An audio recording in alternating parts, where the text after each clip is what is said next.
একজন বিধবা নারী মৃত স্বামীকে নিয়ে যা লিখেছে সেখান থেকে আমাদের শিক্ষা রয়েছে।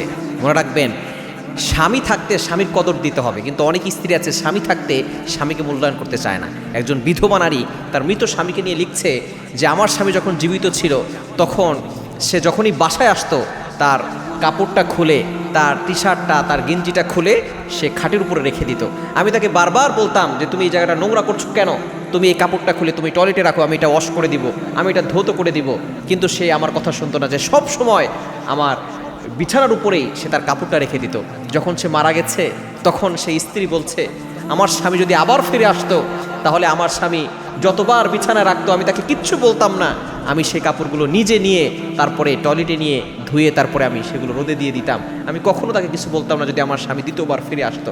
সুতরাং স্বামীকে স্ত্রীরা মূল্যায়ন করতে চায় না। স্বামীকে মূল্যায়ন করে কখন?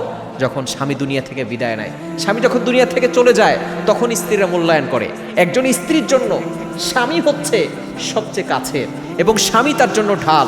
তার ইজ্জতকে হেফাজত করার জন্য স্বামী হচ্ছেন এমন একজন পার্সন যে তার ইজ্জতকে বাঁচানোর জন্য ঢাল হয়ে দাঁড়ায়। কিন্তু দুঃখজনক হলে সত্য, অনেক নারীরা সেই স্বামীকে মূল্যায়ন করতে জানে না, স্বামীকে কদর করতে জানে না। ইসলাম কি বলেছে চিন্তা করেছেন? একজন নারীকে জান্নাতে যেতে হলে 4টি কাজ করলে জান্নাতে যাবে, তার ভিতরে অন্যতম হলো স্বামীর খেদমত করা। শুধু তাই নয়, আল্লাহ পাক রব্বুল আলামিন নবী সাল্লাল্লাহু আলাইহি ওয়াসাল্লামের মাধ্যমে জানিয়ে দিয়েছেন যদি আল্লাহকে ছাড়া কাউকে সেজদা করা জায়েজ থাকতো তাহলে স্ত্রী তার স্বামীকে সেজদা করতে পারতো।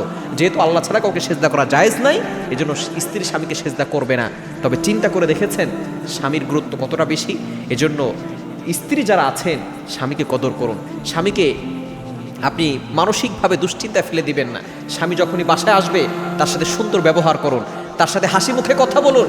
কিন্তু অনেক স্ত্রী আছে স্বামী আসার সাথে সাথে তর্ক করা শুরু করে দেয়, স্বামী আসার সাথে সাথে মেজাজ গরম দেখায়। খবরদার, সে যখন আসছে যদি কোনো অভিযোগ থাকে ঠান্ডা মাথায় বলুন। সে আসার সাথে সাথে তাকে একটা ঠান্ডা, গরমের কালে ঠান্ডা শরবত দিন, তাকে আপনি ফ্রেশ হওয়ার পরে টাওয়াল দিন, তাকে গামছা দিন। এরপরে সে যখন বসবে একটু শান্ত হবে তারপরে তার সাথে সুন্দর করে কথা বলেন। এটা যদি আপনি করতে পারেন দেখবেন আল্লাহ তাআলা এর বিনিময়ে আপনাকে জান্নাতের ব্যবস্থা করে দিবেন।